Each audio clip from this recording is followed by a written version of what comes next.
Olá, seja bem-vindo ao nosso programa. O Com a Palavra de hoje vai falar sobre uma associação que alerta as pessoas sobre a importância do diagnóstico precoce e do tratamento adequado para as doenças da narcolepsia e da hipersônia. Você conhece essas doenças? Elas são extremamente raras e estão ligadas a distúrbios do sono que podem afetar significativamente a rotina de quem convive com essas doenças. Se você ficou curioso e quer saber mais sobre este assunto, acompanhe agora o nosso programa e entenda um pouco mais sobre o tema. Com a palavra, Fabrício Tancredo. O que é narcolepsia e quem sofre dessa doença? Bom, a narcolepsia ela é uma doença neurológica rara. Ela é crônica, ou seja, ela não tem cura, e ela acomete aproximadamente 1 a cada 150 mil pessoas, vamos dizer assim, por isso que é considerada uma doença rara. E ela tem como principal característica a sonolência diurna excessiva em momentos inoportunos. Então a pessoa pode estar andando, falando, comendo, dirigindo, e a pessoa tem ataques de sono incontroláveis. Então, essa seria a principal característica. Outras características também podem ser citadas, que é a catalepsia, que é a perda do tônus muscular. Então, a pessoa está fazendo suas atividades e, dependendo da emoção que ela tiver, uma emoção muito forte, ou alegria, ou raiva, enfim, algum gatilho emocional, ela perde o tônus muscular. Então, pode ser só de uma área, como por exemplo do pescoço, você fica com o pescoço caindo, ou se você estiver de pé, tem pessoas que têm catalepsia do corpo todo.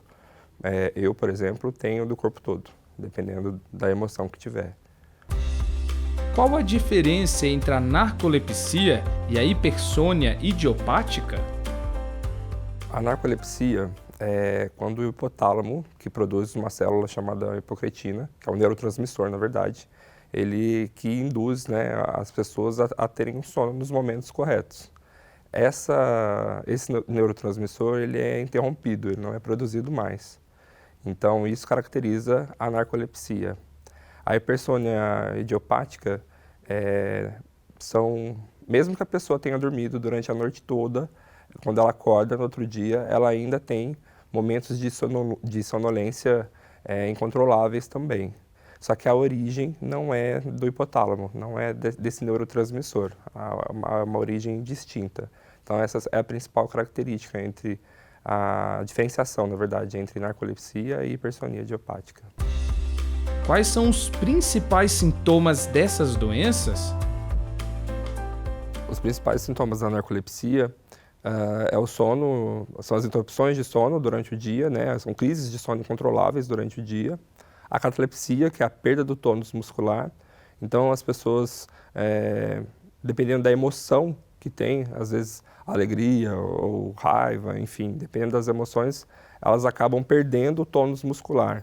Ou seja, o pescoço pode cair, pode haver perda do tônus muscular da perna, enfim. É bem comum esse tipo de sintoma também. Além disso, pode haver alucinações no início, ao adormecer ou ao acordar. Essas alucinações elas podem ser visuais, elas podem ser de cheiro, enfim, são diversas. Existe também a paralisia do sono, que é quando você acorda e fica imobilizado. Você tem ciência que está acordado, mas o seu corpo permanece imobilizado e você consegue só mexer os olhos. E também os microdespertares noturnos, Acredito que quem tem narcolepsia durma muito bem, mas é errôneo esse conceito. Porque a pessoa que tem narcolepsia, ela dorme em momentos inoportunos, ela não tem controle da hora que ela vai dormir. E no momento que todas as pessoas dormem, que seria à noite, a gente tem um sono muito fragmentado, o que atrapalha bastante a qualidade do sono. Como a narcolepsia afeta a qualidade da saúde física das pessoas?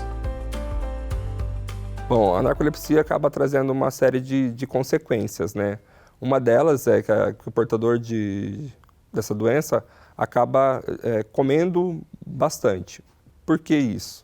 Depois que a gente dorme, ao despertar, o organismo ele entende que ele precisa do café da manhã. Isso pode ser um cochilo no meio do dia, enfim, a gente nunca sabe o momento que a gente vai entrar em sono. mas ao despertar a gente sempre tem essa ânsia, essa vontade por comer. Então é muito comum o desenvolvimento de obesidade ou você acaba comendo bastante, então acaba afetando essa parte também. Por isso que é interessante você também fazer um acompanhamento com um nutricionista, enfim, com uma série de coisas, né, que você tem que acompanhar. Como essas doenças afetam o dia a dia das pessoas? A narcolepsia, ela acaba atrapalhando em vários aspectos. O principal dele é social. Eu acho que as pessoas que desconhecem a doença acabam tendo uma visão errônea da pessoa. Então, imagina-se que uma pessoa que durma do nada, ela é taxada como preguiçosa ou que não dormiu direito, ficou acordada até tarde. Então, assim, existem vários pré-julgamentos antes de saber que a pessoa é portadora, né, de um distúrbio do sono, né? Então, essa parte social pega bastante. E, consequentemente, isso afeta também no trabalho, né? Que não são todos os locais que estão preparados e não são todas as pessoas que comentam sobre esse problema, né, no ambiente de trabalho, justamente por medo de enfrentar alguma resistência, algum pré-julgamento. Então, a pessoa acaba omitindo que tem a doença e, às vezes, no ambiente de trabalho, acaba cochilando. E se o empregador, às vezes, sabe do problema, os colegas, às vezes, não sabem e daí acontece aquele problema, né? Mas por que ele pode dormir? Qual que é alguma diferenciação? Enfim, não existe uma compreensão sobre a doença. E muitos se recolhem com esse diagnóstico e acabam evitando a convivência social. Às vezes a família não apoia, às vezes a família não entende o problema da pessoa e a família às vezes cobra, né? Levanta daí, vai fazer alguma coisa. E isso acaba deixando a pessoa às vezes magoada e muitas desenvolvem depressão por causa disso, né? Devido a essa incompreensão da sociedade como um todo. E acaba se isolando, né? Fica sem trabalhar, tem dificuldade às vezes nas relações, porque acha que as pessoas não entenderão o problema que ela tem. Nesse primeiro bloco vimos o que é a narcolepsia e como os distúrbios neurológicos podem afetar o dia a dia das pessoas. No próximo bloco vamos continuar no tema e ouvir por que a narcolepsia e a hipersônia são consideradas doenças raras e como é feito o tratamento. Voltamos já!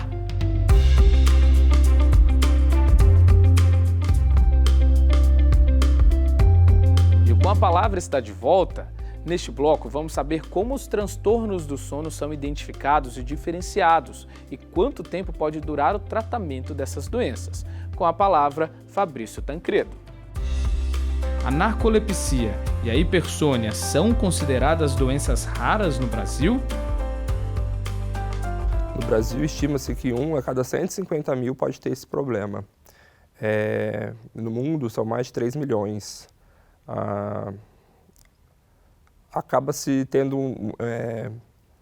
uma demora no diagnóstico da narcolepsia. Então, muitas pessoas, às vezes, sofrem desse problema, porém, como é de difícil diagnóstico, as pessoas não sabem que são as pessoas com narcolepsia. O diagnóstico médico no Brasil demora de 1 até 15 anos para se descobrir a doença. Existe um gap aí, tanto na parte médica, como de informação, para poder fechar o diagnóstico da narcolepsia. Então, uma das coisas, né, que a Abrani busca é diminuir esse tempo de diagnóstico, encaminhando as pessoas para fazer os exames, né, corretos, para que seja diagnosticada em menos tempo. Como funciona o tratamento desses distúrbios neurológicos? Bom, o tratamento ele pode ser medicamentoso, né, e deve ser acompanhado também por multidisciplinar, na verdade, né, porque a narcolepsia, como ela altera um neurotransmissor, ela acaba alterando uma série de coisas. Então, a ganho de peso, há esse problema, né, de socialização, que às vezes as pessoas, por medo de entendimento da doença, acabam se isolando. Enfim, o ideal é que a pessoa se trate, né, fazendo acompanhamento constante né, através de medicamentos e também com auxílio de nutricionista, de psicólogo, né, de multidisciplinar. Quanto tempo pode durar o tratamento dessas doenças? O tratamento da narcolepsia ele é constante, ele é crônico. Ele é igual uma diabetes, uma hipertensão, você tem que tratar para o resto da vida. Uma vez descoberta, a narcolepsia não tem cura. Fatores genéticos estão envolvidos na narcolepsia? Há estudos que dizem que sim. Porém, o percentual, por exemplo, em gêmeos idênticos, a possibilidade de ambos terem a narcolepsia é de 30% a 35%. Não é assim tão frequente, vamos dizer assim. E de pai para filho, o percentual é de apenas 1%. Então, há alguns casos de cunho genético, porém, às vezes é predisposição, enfim. As causas da narcolepsia são pouco conhecidas, vamos dizer assim. É uma doença ainda recente. E vamos para um breve intervalo e na volta você vai conhecer o trabalho realizado pela Abraí, uma instituição que atende e dá apoio a pacientes com distúrbios neurológicos aqui em São José dos Campos. É daqui a pouco.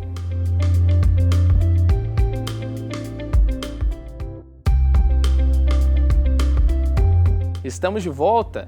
Neste último bloco do Com a Palavra, vamos ouvir a importância do apoio emocional no tratamento de pacientes com distúrbios do sono. Com a palavra, Fabrício Tancredo. Como é o trabalho realizado pela Abrani em São José dos Campos e no Brasil? Bom, a Abrani ela tenta conscientizar as pessoas sobre os principais problemas e dificuldades enfrentadas pelas pessoas que têm narcolepsia. E então existe um grupo de apoio, o qual a gente troca experiências, troca informações. No início, quem descobre a doença para ter aceitação é um pouco complicado, então nesse grupo de apoio a gente tem toda uma base, né, para poder falar, tratar sobre o assunto. A gente tenta conscientizar os familiares também sobre o problema. Além disso, a gente tenta auxiliar as pessoas para que consiga um tratamento, né, por exemplo, em capitais ou cidades como São José dos Campos, por exemplo, a gente consegue ter acesso à medicina de uma forma mais fácil. Mas, por exemplo, a gente tem pessoas no interior da Bahia, no interior de Pernambuco, que têm essa doença e o tratamento é muito mais difícil. Então, a gente tenta mobilizar uma rede de médicos para que possa dar tratamento a essas pessoas. Então, a gente não fica limitado só às capitais, mas a gente tenta auxiliar todas as pessoas que a gente tem conhecimento desse problema. Como é feito o processo de inscrição para ter acesso aos benefícios da Abrani? Bom, a Abrani é uma associação ainda jovem. Através das redes sociais, as pessoas entram em contato e a gente tenta ver o diagnóstico, se já foi fechado, se é uma suspeita, tenta encaminhar para tratamento médico, né, para que seja formalizado esse diagnóstico. E daí sim, a gente vê se a pessoa precisa de apoio na parte psicológica, se é medicamentosa, enfim, e tenta fazer uma triagem para que a gente possa auxiliar da melhor maneira. Qual a necessidade de existir uma instituição na sociedade para atender esse público? Bom, até 2019 havia um grupo informal que a gente trocava experiência, né, das pessoas que tinham narcolepsia, da gente se encontrar no Instituto do Sono e começar a trocar ideia. Você também tem, eu tenho essa doença, você tem paralisia do sono. Na troca de informações, a gente viu que seria interessante se a gente formalizasse isso em um ambiente, em uma plataforma, em alguma coisa, para que a gente pudesse trocar experiência, trocar informação e a partir daí, com o auxílio da Associação Brasileira do Sono, a gente teve um apoio muito grande deles, que foi formalizada a Abrani, né? A Associação Brasileira de Narcolepsia e Hipersonia Idiopática.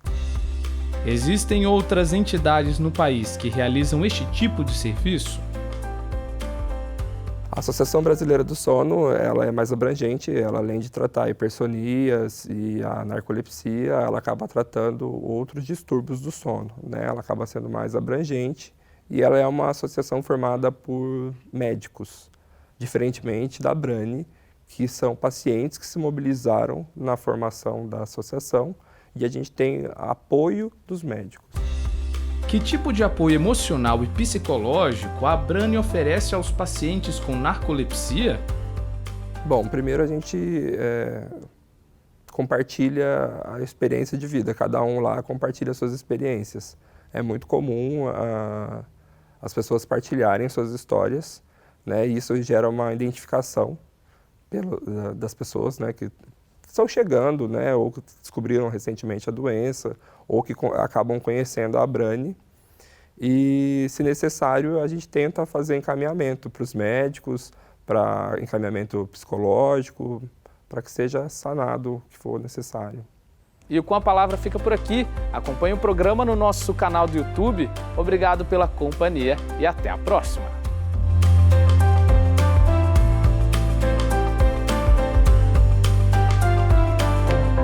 E para você que acompanha os nossos programas e gosta de estar por dentro dos assuntos da cidade e também do trabalho dos vereadores, se inscreva no nosso canal e confira tudo o que acontece aqui na TV Câmara. E se você gostou do nosso conteúdo, não esqueça de curtir nossos vídeos. Deixe aqui o seu like. Deixe o seu comentário e ative o sininho para ser avisado de todas as novidades.